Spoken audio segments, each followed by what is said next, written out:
Geronimo Stilton. My name is Stilton. Geronimo Stilton.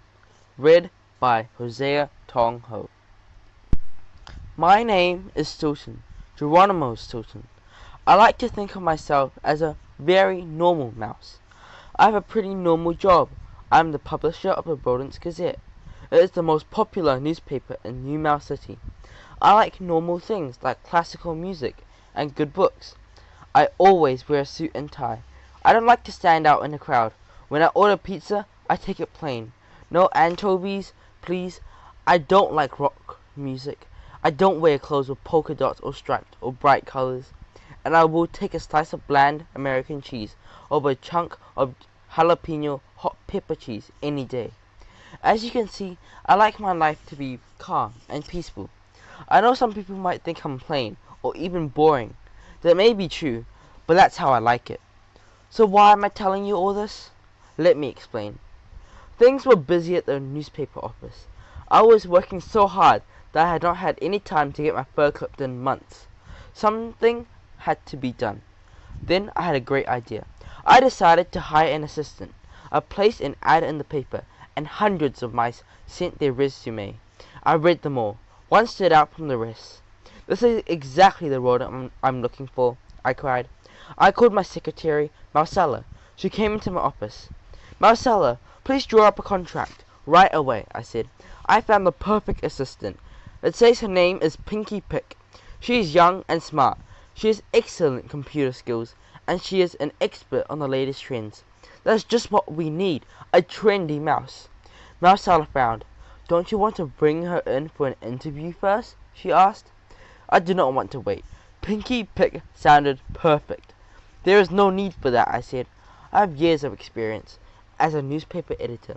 I just need to look at a rodent in the snout to know if he or she will be a good job or not. I can feel it in my whiskers. She is going to be great. Of course, Marcella said, but are you sure? My whiskers never lie, I snapped. I did not want to argue, but I was so sure I was right. The next day, I woke up before sunrise. I had to get up to the office early to catch up with my work. I brushed my teeth with cheddar toothpaste, then I got dressed and ran downstairs. My driver was waiting for me. I got into my car and we drove through the empty streets of New Mouse City. At 6 in the morning, everything was peaceful and quiet, just how I like it. The driver pulled up in front of 17 Swiss Cheese Center. I walked in the building and headed down a long hallway, covered with cheese yellow wallpaper. Then I opened the door to my office. Stacks of paper covered the floor and desk. Cheese niblets. This is a lot of work, I squeaked. Thank goodness my new assistant will be here today. I closed the door behind me and went to work. At 11 o'clock, Marcella knocked on my door. She stepped into my office. Mr. Stilton, the new assistant is here, she said, but I think you should see her before she signs that contract. Yes, that contract, I said. I was so busy with the work, I was really not listening to Marcella. But Mr. Stilton, I really think you should go and see her, Marcella insisted. I am very busy, I squeaked. I do not need to see her. Please take care of it for me. Marcella looked amazed. As you wish, Mr. Stilton, she said. I'll get her to sign the contract, but you should know that she has a request. She would like 3 months' pay in advance. She says she has offers from other newspapers. I told her that a serious mouse like you would never agree to that. But it is up to you, of course. Yes, whatever, I said. Once again, I wasn't really listening. Marcella left, shaking her head. I thought I saw her smile slyly as she crossed the door. That is strange, I muttered. Then I went back to work. A minute later, there was another knock on the door. I said, I am very busy, I cried, not looking up from my work. The door opened anyway. A young female mouse stood there. She looked like she was about 14 years old. She had grey fur and a pointed snout. But it was her outfit that really got my attention. The first thing I noticed was her shoes. I could not believe my eyes. Her shoes were enormous. They were shocking pink high-top sneakers with high, see-through platform soles. Inside the platforms, pink plastic fish swam in water. A bright light flashed on and off, illuminating the fish. The rest of her outfit was just as ridiculous. She wore bright green leggings under a large yellow sweatshirt. Swiss cheese holes dotted her shirt. And that wasn't all. She had a clear plastic backpack on her back. A diary covered in fake cat fur dangled from the backpack strip. It was shocking pink, just like her shoes. Papers and photos stuck out from the pages. It clamped shut with a big lock, shaped like cat heads. I had never seen anything like it. Her clothes were so bright. I wish I was wearing sunglasses. My name is Pick, the brightly dressed mouse yelled. That's a nice name, little girl, I said, going back to work. My name is Stilton, Geronimo Stilton. If you're looking for the office of Minnie Mouse Magazine, the publication for young mouselets, you're in the wrong place. I'm not looking for Minnie Mouse Magazine, she said. I told you, my name is Pick. The name sounded familiar. Then I remembered. Pinky Pick was the name of my new assistant. Are you looking for your mother? I asked, because I am waiting for her too. She is going to start working for me today. The little mouse leaned over my desk. Her eyes glittered. No, I am going to start working for you today, she said. My name is Pinky Pick. I am your new assistant. Get it, boss? Nobody had ever called me boss before. I didn't like it. Not one bit. Platform sneakers. Boss? My new assistant? My head was spinning faster than the screaming rat roller coaster at the amusement park. You are my new assistant? I stammered. It could not be true. That's right, she said. She leaned back and folded her arms. But you're so young, I squeaked. For your information, I am already 14, she said calmly. I shook my snout. That is too young to work at a newspaper. That's what you think, she said. She held up one shocking pink foot. I wear size 12 shoes. I bet my paws are bigger than any one of your staff. Bigger than yours, even. I don't care what size your shoe is, I replied. When I was your age, I was playing with my teddy mouse, not working on a newspaper, Pinky Pick shrugged. It's not my fault you didn't have any goals back then. Cheese snips. This little mouse was starting to get on my nerves. Listen, young lady, I said. I need a true professional to be my assistant, not a little mouselet like you. Now please, run along. But Pinky did not leave. Instead, she sat down in front of my chair, in front of my desk. So why did you hire me? She asked softly. Hire you? Why would I hire something like you? That's ridiculous. Pinky smiled. She pulled a piece of paper out of her backpack and waved it in front of my snout. It was a contract made out to Pinky Pick, and there was my signature, Geronimo Stilton, right on the bottom. You see, boss, Pinky said, you are so busy you don't even know what you are signing. That is why you need a good assistant like me. Mousella! I screamed. My secretary scurried into the office. She had a little smirk on her face. Yes, Mr. Stilton, she asked. I grabbed the contract from Pinky Pick. Why did you let me sign this? I asked. You should have told me she was only 14. Why, Mr. Stilton? I tried to warn you, Mousella said in a smooth voice. But you told me your whiskers never lie, and that you were very busy. And, yes, I moaned. I'd said all of those things. Well, we just have to start again. Put another ad in the newspaper. Pinky Pick jumped up. She unclipped his big diary and slapped it on my desk. Let me help you out, boss, she said. Just tell me what you need. What's your problem? I sighed. Of course I could not take this little mouse seriously, but I did have a problem. I'm sure you can't help me, I said. I have to find information on a very rare cheese for an article I am writing. I don't even know what it's called. It was made in a small village in the forest fossil. I need to know what it is made, and how it is made, and how much it costs. Pinky Pick grinned. Leave it to me, boss. I can find anything on the net. I'm a regular cheese whiz when it comes to the computer. She sat down in front of the computer and grabbed the mouse. I didn't try to stop her.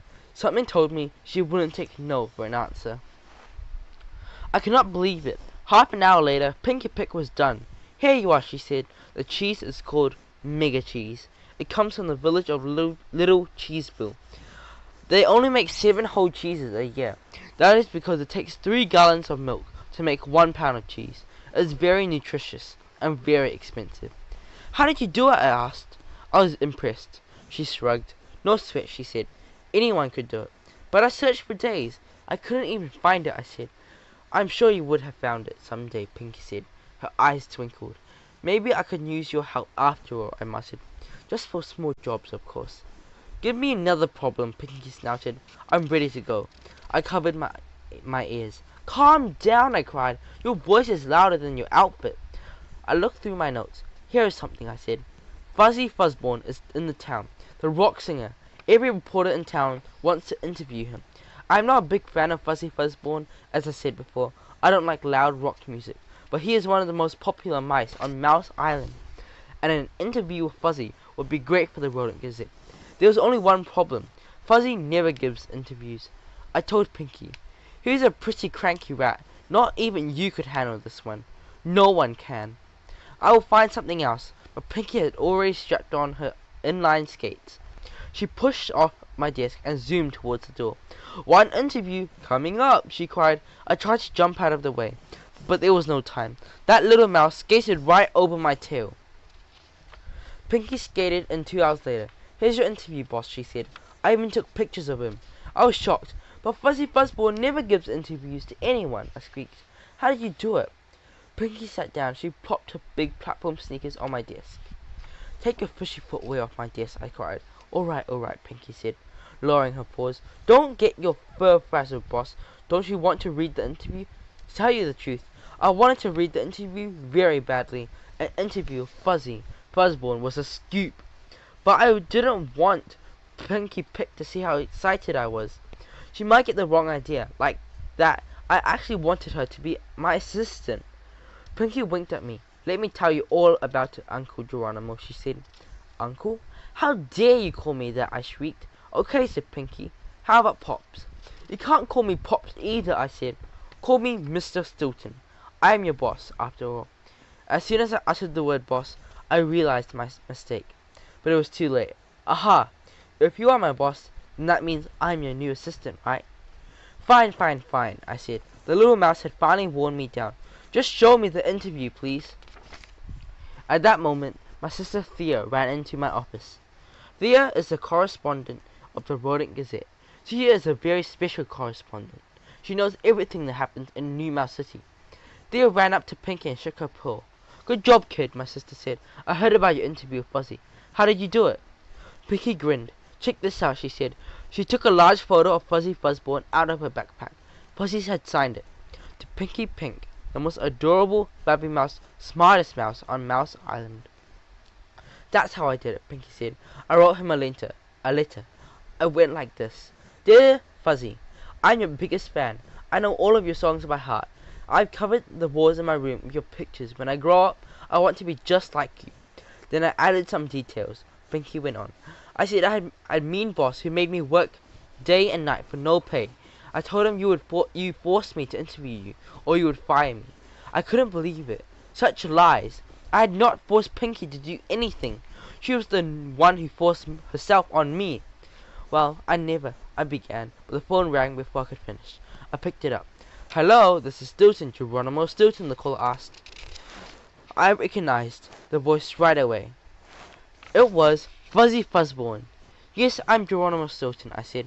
I was excited. I'm so pleased you did an interview for our paper, Mr. Fuzzborn. I only did it to help out that sweet little mouse who works for you, Fuzzy snapped. Shame on you. How dare you make her work day and night? What kind of terrible boss are you? She's just a little mouselet. I started to tell him the truth, but Pinky slapped her paw over my mouth. Oh, my assistant has a great imagination, I managed to mumble. I am sure she was stretching the truth a bit. But Fuzzy did not believe me. Shame on you, Stilton, he squeaked. Shame on you. You stink worse than a hunk of rotten cheese, Stilton, Fuzzy was shouting. How embarrassing. Fuzzy Fuzzborn, one of the most famous rats in Mouse Island, and he thought I was a first-class creep. What if he started spreading Pinky's story around, where my reputation would be ruined, and it was all Pinky's fault? That's it, I decided. I can't have this meddling mouse as my assistant. Before I could say anything, Pinky pressed the speaker button on my phone. Fuzzy's voice rang out through the office. And another thing, Stilton, Fuzzy said. That little assistant of yours is a genius. Her interview is brilliant. She really understands me and my music. I am thinking of letting her write my biography. All thoughts of firing Pinky left my brain. Fuzzy Fuzzborn's biography? That was an even bigger scoop than the interview. Pinky Pick grinned. She sat down and put her big shoes on my desk. I motioned for her to move her paws. She didn't. Instead, she made a face at me. I started thinking about firing Pinky again. Biography or not, she was just too much. Fuzzy was still talking. "You're lucky to have an assistant like Pinky Pick, Stilton," he said. "I'm sure she could teach you a thing or two. You'd better keep her, or you might lose her." "Of course, Fuzzy, of course," I said. But instead, I was fuming inside. Fuzzy finally hung up. Pinky jumped out of her seat. "I think it's time for a raise, boss," she shouted. My furry face flushed red. "Raise?" I shrieked. "But I just hired you." Pinky winked at me. "Too bad. I guess I could always go work for the competition." I turned as pale as a piece of mozzarella. The Daily Rat was my biggest competition in New Mouse City. If Pinky worked there, they would get the Fuzzy Fuzzball interview and the biography. I gulped. "Now, don't be hasty, Pinky," I said. "Aren't you happy here at the Rodent Gazette with your Uncle Gary?" Pinky smiled. "Here's the deal," she said, slapping her paws on my desk. "I want a huge, no, a mega bonus each year.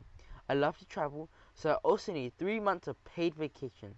And I want all my paid vacation with all the expenses paid, including my clothes. I need to keep up with the latest trends." She pointed to her baggy sweatshirts. "Well, that's all very expensive," I said. Pinky sat down and folded her arms behind her head. "I understand, boss. If you don't like the deal, I can always go somewhere else. I already have an idea for Fuzzborn's biography." Pinky's gaze moved to the top of my desk. A copy of the Daily Rat stared up at us. I would not let them scoop me with my Fuzzy Fuzzborn story. I could not let that happen. "Whatever you want, Pinky," I said. "Whatever you want." So it was all settled. Pinky Pick was my new assistant. The Rodent Gazette was going to get the Fuzzy Fuzzball interview and biography. I arrived at my office early next morning, ready for a calm and peaceful day. But I had not even finished my cheese pastry when Pinky Pick bursted through the door. "I have news, boss," he shrieked. "News about Fuzzy?" I asked hopefully. "No, there is more news," she said. "Come on, ask me. What is it?" "All right, Pinky," I said. "What is it?" Pinky moved to one side. "Ta-da!" she shouted. A small female mouse stepped out behind Pinky. She looked like she was about 14, too. "Who are you?" I asked. "My name is Mary Melody," she said shyly. "Shouldn't you be in school?" I asked. Pinky laughed. "It's Christmas vacation. There is no school. By the way, this is my Mary, my new assistant." "Assistant?" I shouted. "Who said you are allowed to have an assistant?" Pinky did not answer. Instead, she unhooked the big diary from her backpack. She opened it up to review a big-in calculator. She said, punching numbers. "With Mary's help, I could write Fuzzy's biography faster. I could do it in 1 month instead of 2. Pinky had my attention. Of course it was ridiculous for an assistant to have an assistant. But if Fuzzy's biography could get done faster that way, all right, I said. But how much will your assistant cost me?" Pinky whispered a number in my ear. "Holy cheese!" I cried in horror. "I could buy a lifetime supply of cheddar with that kind of money." Then Pinky whispered something else in my ear. "What?" I asked. "How much did the Daily Rat offer you?" I had no choice. I had to hire Mary or lose Pinky and Fuzzborn to the Daily Rat. The morning had been too much exciting for me. I wanted to forget about Pinky Pick just for a little while.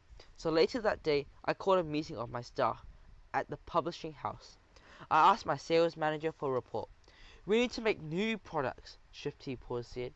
"Something modern, something exciting, something for today's youth." From behind me, a small voice said, "No problem, I have a lot of ideas." I cringed. Pinky Pick ran into the room, carrying a stack of papers. "How about a diary with cheese-scented pages, a series of biographies on rock singers, or backpack on wheels?" she asked. "And here's the best thing of all.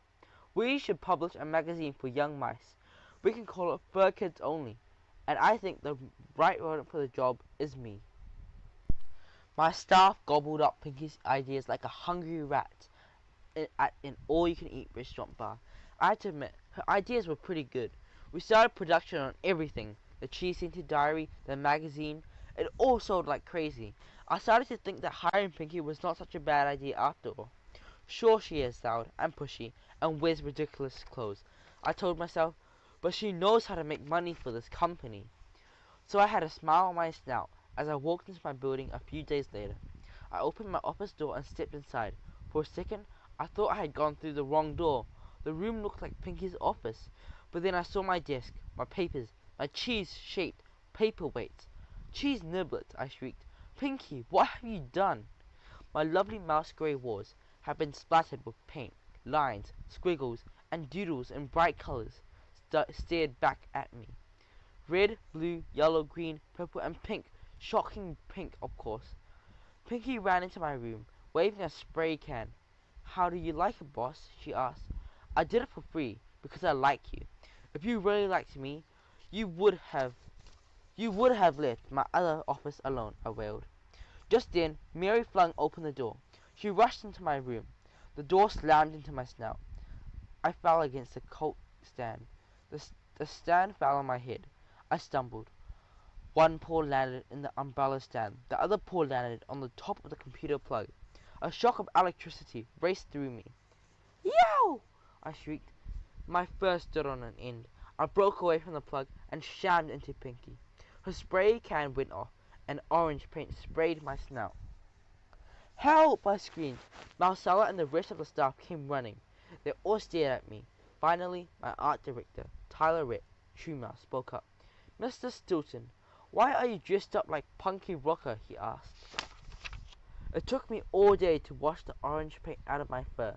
I went home that night in a bad mood. Not only was my office ruined, but it was my birthday, and nobody had remembered.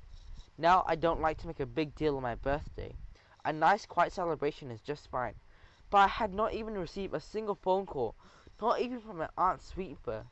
Aunt Sweetfur always sends me a birthday card. Of course she still treats me like a 5-year-old. Last year's card had a picture of a tiny mouse holding a balloon. It said, to my little cheeselet, it's the thoughts that count. I was in no hurry to get back to the empty mouse hole I was living in, so I walked home. First, I passed the newsstand. Copies of Pinky's new magazine were stacked on every shelf. Then I passed the bookstore. Pinky's cheese-scented diary filled the window display.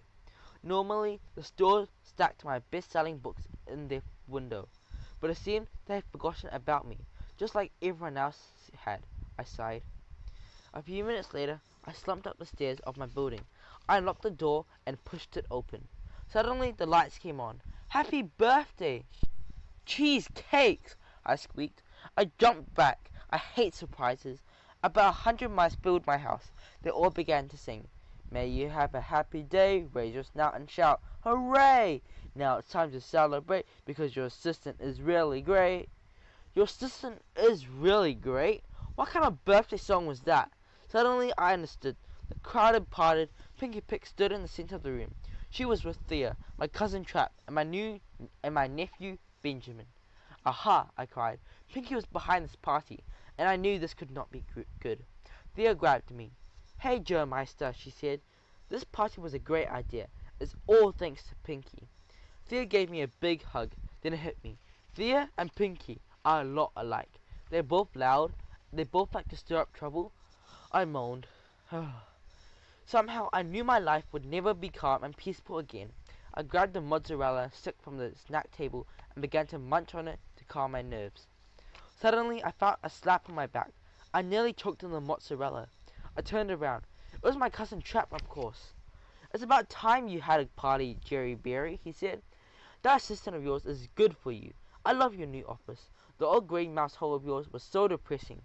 But I liked my grey mouse hole, I protested. You were always such a penny pincher, Trap went on. I'm glad to see you're living in a bit. Caviar, truffles, champagne, imported cheese. I followed Trap's gaze across the room. Someone had set up a huge table piled with expensive food. I had a bad feeling. I started to look around. Benjamin, my dear little nephew, pulling my sleeve. Uncle Geronimo, isn't Pinky pretty? He said. Will you please introduce me to her? But I ignored him. I was too busy noticing other big changes in my house.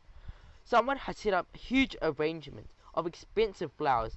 A shocking pink silk carpet lined my hallway, and each guest was carrying a little gift, a solid platinum cheese holder with a diamond on the lid. I had that feeling again. This could not be good. I was right.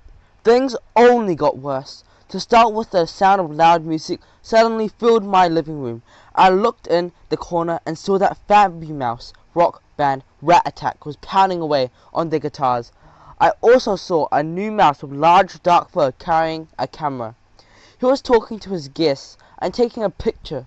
I would know that Snap anywhere. It was Snap Flashfur, the famous photographer. He only took pictures of the biggest celebrities. What is he doing here? I asked. Isn't it wonderful? Thea said, beaming. She loves to rub elbows with the important mice. We hide only the best for your birthday. Just wait until you see the pictures. Snap walked up to me. My dear Mr. Stilton, look at these photos, your wonderful photos I took. You didn't even notice what I was doing. I get the best pictures that way. I looked at the photos. One showed just my paw. The other was my body, without a head. My nephew Benjamin takes better photos than that. But Thea loved them. Brilliant, she said, clapping her paws together. Snap, you are a genius. Nobody takes photos like you do. Who would want to? I muttered. But Snap's photos were the least of my worries. I had to ask Thea a question. I was not sure I wanted to answer it. Who is paying for all of this? I asked nervously. Thea burst out laughing. Why, you are paying, of course. Pinky organized everything. Wasn't that sweet of her? She said she would do it for free because you are such a great boss. Oh dear, I said. I suddenly felt queasy. But the best is yet to come. Thea went on. In a few minutes, the great poet Walt Whitmouse will read a poem in your honor. He charged a lot of money to write it, but it's worth every penny. After that, 1,000 balloons will be released into the sky. Then there are fireworks. Don't worry about those. We hired 4 of the best firework experts around to light them. They're waiting on the roof right now. Balloons? Fireworks? Expensive poetry? The room started to swim before my eyes, and there was more. And wait until you see your birthday cake, Thea said. Pinky and I came up with this idea together. We're so much alike, aren't we? Anyways, the cake has 10 layers. Each layer is a foot high, with cream cheese, frosting, and candied cherries. On the very top is a winged mouse made of Parmesan cheese. A 10-foot cake. I started to groan. We had such a hard time trying to get someone to bake it for us, Thea continued, while Pinky and I said only the best for our Geronimo. So the Blue Ribbon Cake agreed to stay closed for a week so they could spend all their time baking your cake. It took 20 bakers working day and night to finish it. I sat down on my couch. My head was spinning around. I couldn't even think properly. I could barely breathe. In my head, I started adding up what everything would cost. The caviar, the cake, the fireworks, the band, the terrible photos. I ended up with a very large number with a lot of zeros on the end. I fainted.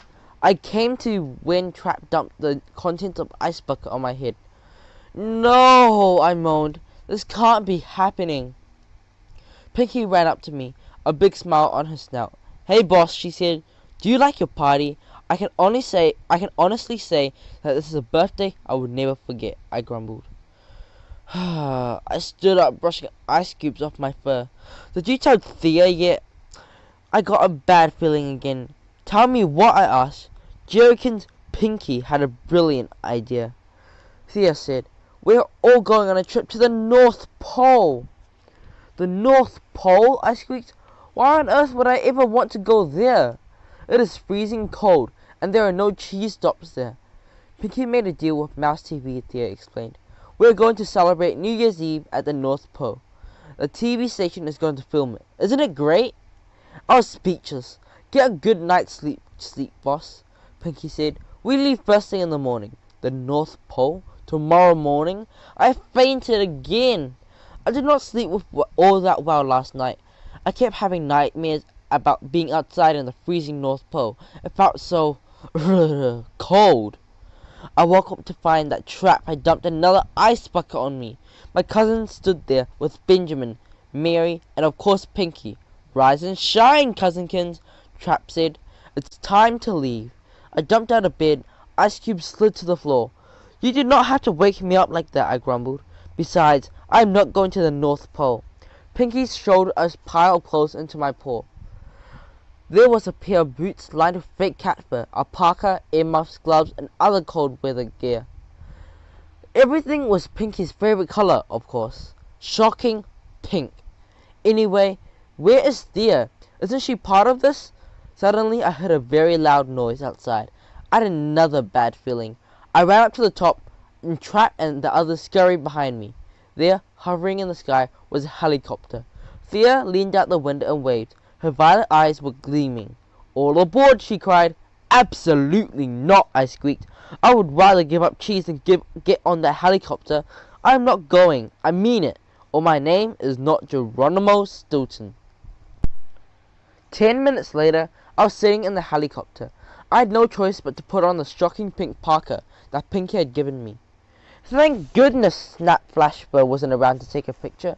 I was tired, dressed in pink, and headed for the North Pole.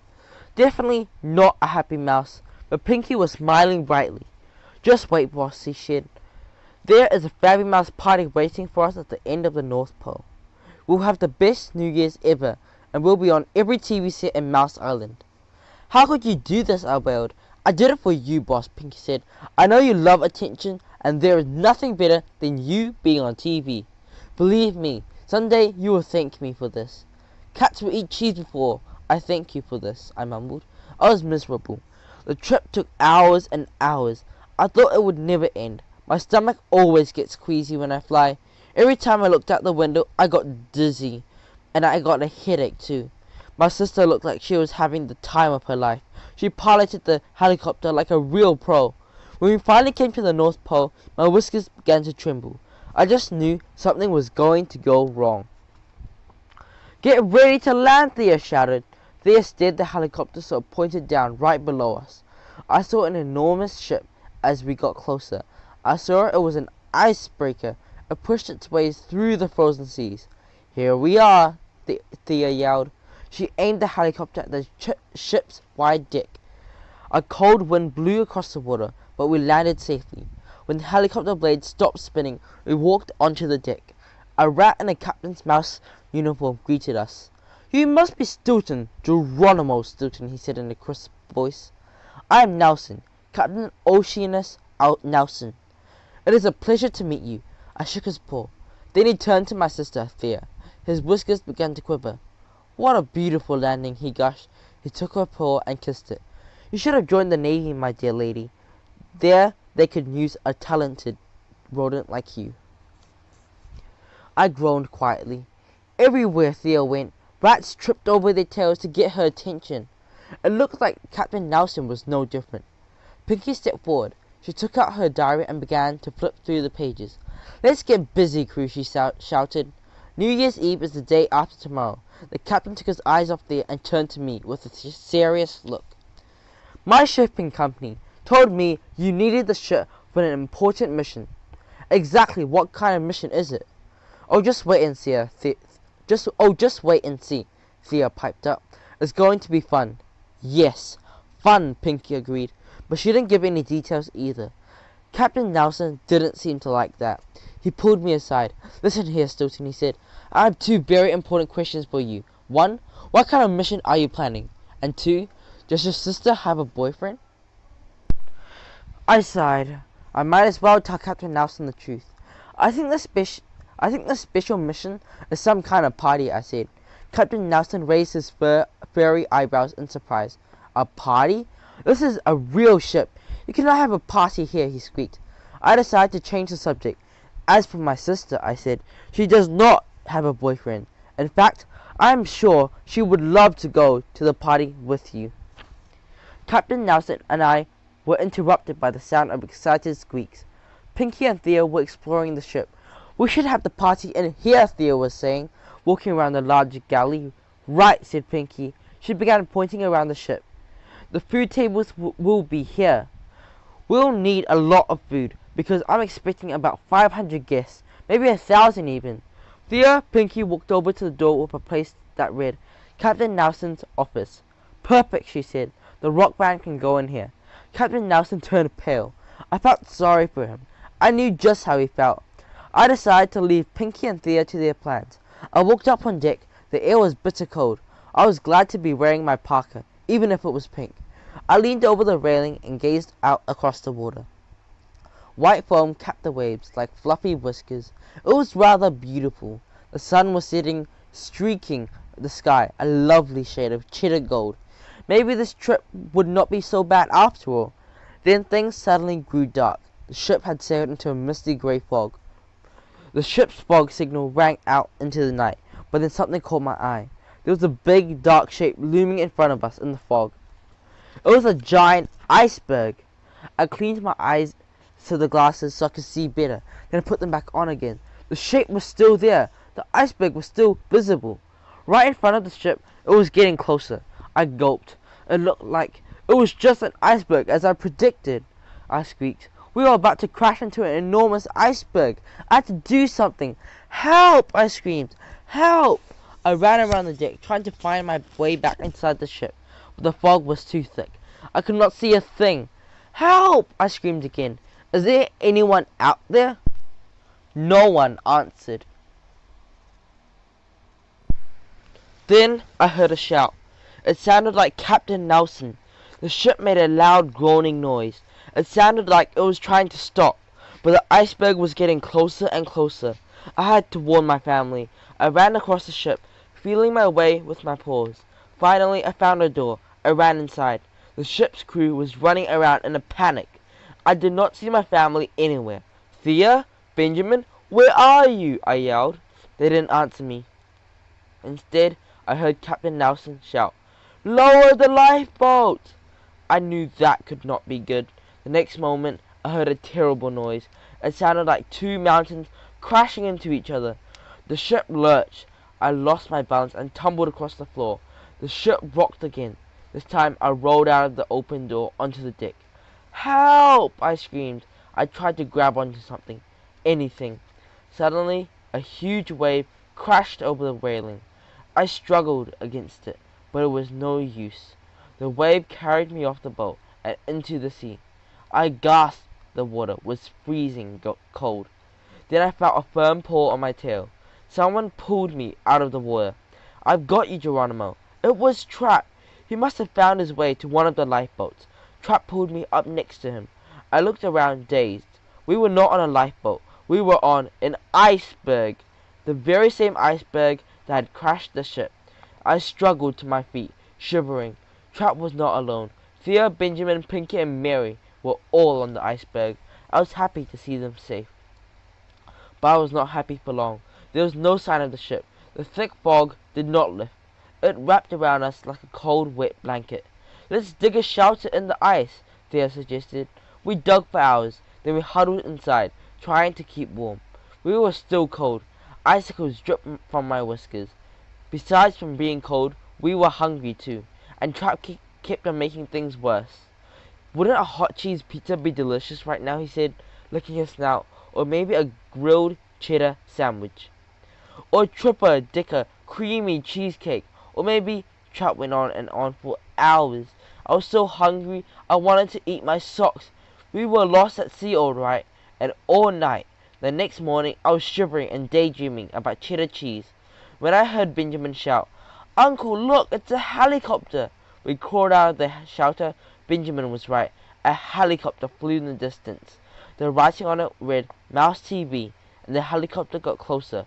We heard the loud whir of its blade. Then we heard another sound, music.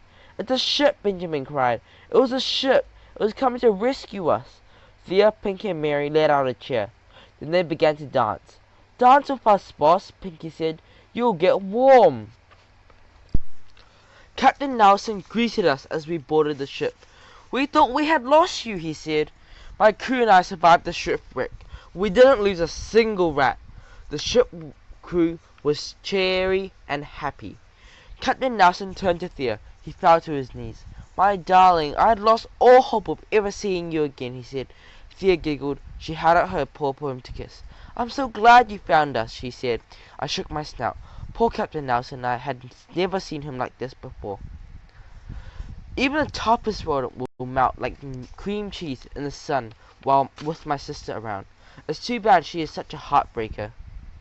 Thea and Pinky spent all day getting the new ship ready for New Year's Eve party. It started at 10 o'clock. Mouse TV's camera mice roamed around, filming everything. A loud rock band started off the party inside the ship. I went out on deck to get away from the noise. Captain Nelson walked up to me. He was wearing his dress uniform. It was as white and shiny as a fresh boil of mozzarella. A mass of shiny metals was pinning to his chest. "How is everything going, Stilton?" he barked loudly. "Just fine," I said. I sighed. "Is a little peace and quiet too much for ask?" Nelson looked around the ship, smoothing his whiskers. "This ship is quite nice," he said. "Not as nice as mine, though." "It must be hard to lose your ship," I remarked. Captain Nelson shrugged. "I had insurance," he said. Then Thea walked up to us. Captain Nelson's voice suddenly became as sweet as a cheese lollipop. "My darling, you look beautiful," he said. "Even more beautiful than the moon in the sky." "Why, thank you, Captain," Thea said. "You look very smart yourself." Captain Nelson beamed. "Do you think so?" he asked, puffing out his chest. "I do have a few medals. I got this one for saving a submarine during the Cheddar Wars. This one is for bravery in battle. And this one." Thea squeaked with delight.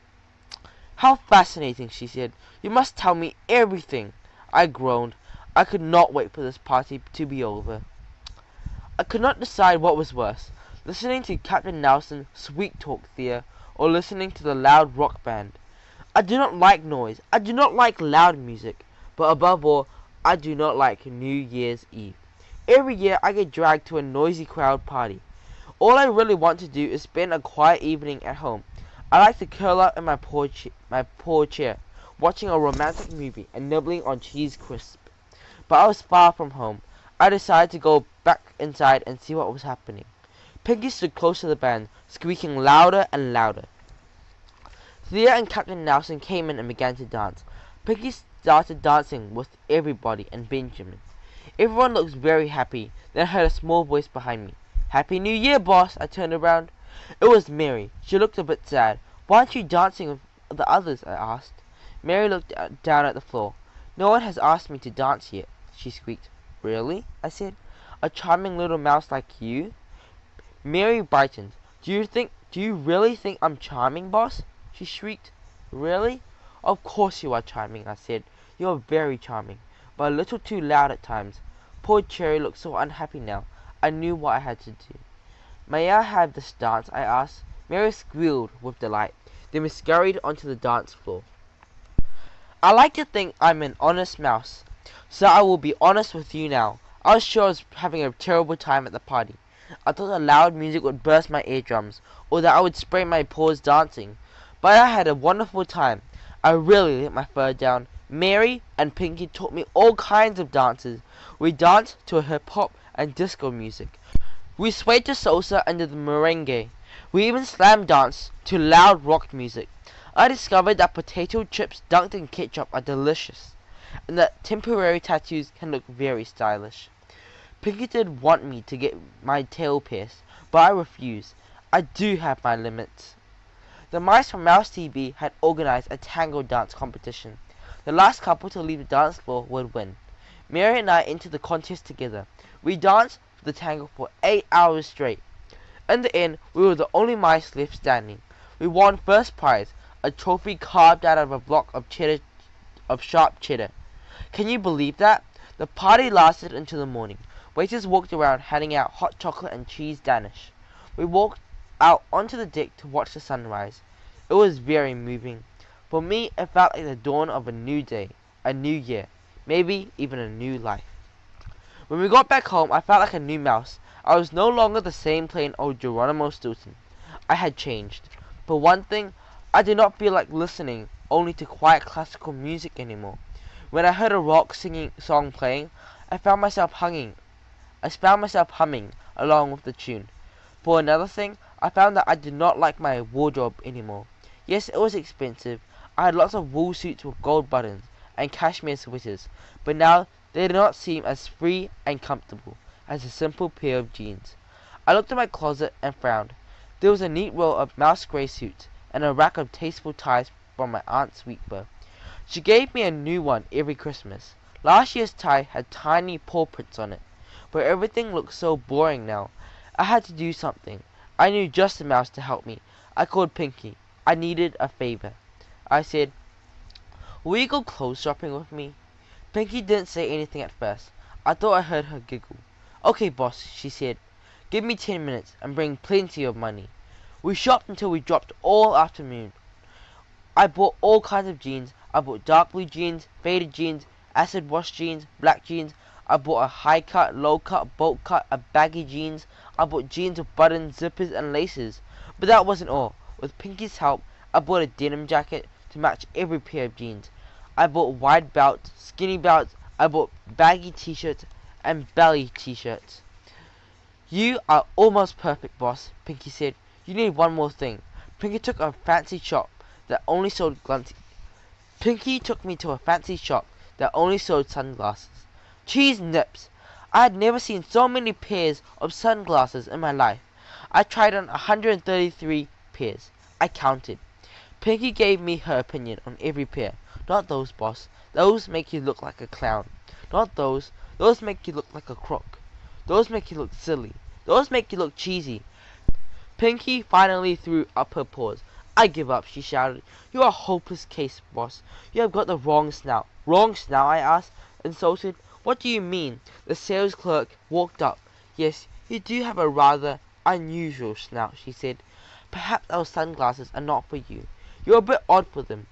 Ouch! That comment hurt, but Pinky did not give up. "Try these, boss," she squeaked. I think it will fit you perfectly." I looked into the mirror. They were perfect. I could not wait to show them off. Marcella did not recognize me when I came into the office the next morning. "Mrs. Stilton," she asked, puzzled, "are you going to a costume party?" I ignored her comment. I opened my office door and began to squeak loudly. "Everything here has got to change," I shouted. "I need new furniture, no more boring wood, maybe steel or glass, no plastic, in bright colors to match the walls. Red, orange, purple, yellow, and pink. Yes, pink." I walked around the office, measuring and planning. In that corner, I want a soda, and snack machine, and a widescreen TV, with a video game player over there. Marcella scribbled notes onto a pad. Yes, Mr. Stilton," she said quickly. "I'll arrange everything." She started to walk away. "I'm not done yet," I shouted after her. "I want a stereo, an enormous one, with giant speakers. I want to make my eardrums vibrate." I left my office and walked up to the next floor. I knocked on the door marked "For Kids Only." I could hear squeaks and giggles coming from inside. The door opened and I stepped in. The room had walls streaked with bright colors and 5 or 6 desks covered in stacks of paper. All of the computers had animated screensavers, flying chunks of cheese, screaming rock singers, and whirling colors. A fur-raising rock song blared from the stereo. It was Furry Fuzzborn's latest hit. I could not help myself. I started dancing on the spot. Piggy waved at me and turned down the volume. "Hi there, boss," she squeaked. Mary and the other mice on the staff ran up to me. They all had a copy of the magazine in their paws. "This is the new issue of Fur Kids Only." "Oh," Mary said proudly. "Look, Fuzzy Fuzzborn's on the cover. You haven't forgotten about the concert tonight, have you?" "Of course not," I said happily.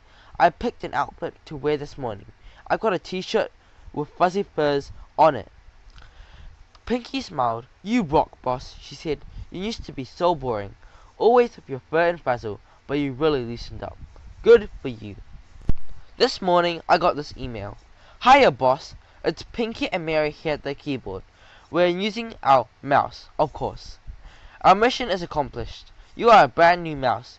You have a new wardrobe, a new life. No girlfriend yet, but we are not miracle workers, boss. Lol. And we both have something we have always wanted. Our own magazine. We are 14, and we rule the world. What could we be better than that? By the way, we still need to talk about our payment, or should we say, our raise. There are 2 of us, after all. We wait until you get our bill. Your fur will probably turn white with shock. Speaking of white fur, we thought we should tell you that even though you're pretty cool, you're still old. Maybe you should take up a nice, quiet hobby, like collecting cheese rinds. TTFN, Pinky and Mary.